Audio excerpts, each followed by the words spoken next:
धाराशिवला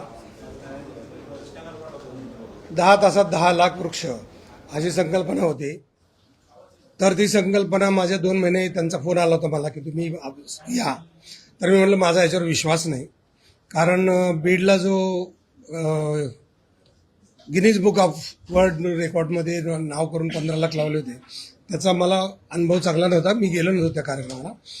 पण गेल्या वर्षी इथं धाराशिवचे जे कलेक्टर आहेत कीर्तिकरण पुजार, तर मी आमच्या सह्याद्री देवराची माणसं पाठवली. त्यांचं काम बरोबर आहे का बघितलं.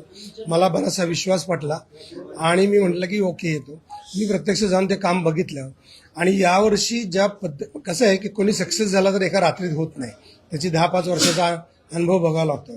तसं हे जे कलेक्टर आहेत कीर्तिकरण पुजार, तर त्यांनी तिथं पाणी कुठं, झाडं कुठली, काय कुठली, याचा सक्सेस रेट काय आहे, या सगळ्याचा अभ्यास केलेला मी आमच्यातर्फे बघितला. आणि ते जाऊन बघितल्यानंतर मला खरं वाटलं.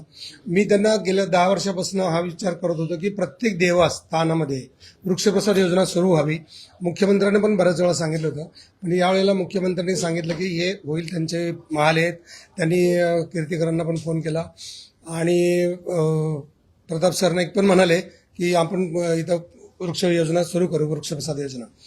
तर महाराष्ट्राचं आद्यदैवत तुळजाभवानी इथं दररोज 500 अभिषेक होतात. सकाळी 300 आणि दुपारी संध्याकाळी 200. तर तिथं प्रत्येक वेळेला किमान 5 ते 10 प्रकारची देशी प्रजातीची रोपं देऊन वृक्षप्रसाद म्हणून योजना सुरू झालेली आहे. आता ही योजना पूर्णपणे देवस्थान आणि सरकार यांच्या वतीनं चालू झालेली आहे. ती योग्य प्रकारे चालेल अशी अपेक्षा करतो. त्याला काही लागलेलं सहकार्य आम्ही करणारच आहोत. पण त्यानिमित्तानं आज एक देवराई तिथं व्हावी असं आमच्या त्या भाषणात ठरलं.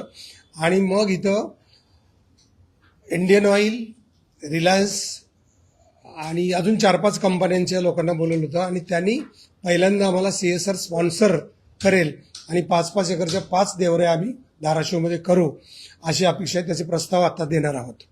त्याचप्रमाणे गेल्या 10 वर्षात आम्ही 40 देवऱ्यापर्यंत पोहोचलेलो आहोत. आणि उपलब्ध परिस्थितीत जे काही स्ट्रगल करत पुढे पोहोचलो होतो, आणि तेही माझ्या आईची 20 तोला केली होती. आणि आईच्या स्मृतीप्रित्यर्थ मी ठरवलं होतं की माझी आई मला माता आणि धरती माता ह्यात बघावी, दिसावी म्हणून करत होतो. तर अशा 5 देवऱ्या अजून पुढे होतील आणि त्या देशी झाडांच्याच असतील.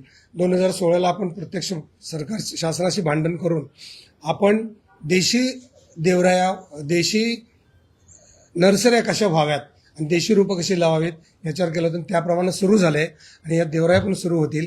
आजच्या मीटिंगचा आनंद आहे की परिवहन मंत्री माननीय प्रताप सरनाईक यांनी 5 देवरायासाठी 5 कंपन्याचे CSR, तर त्यातल्या 3-4 तरी वर्कआउट होतील आणि बक्षीस म्हणून दिलेले आहे. त्यामुळे आम्हाला महाराष्ट्रात काम करण्याला अतिशय आनंद आणि हुरूप येईल. धन्यवाद.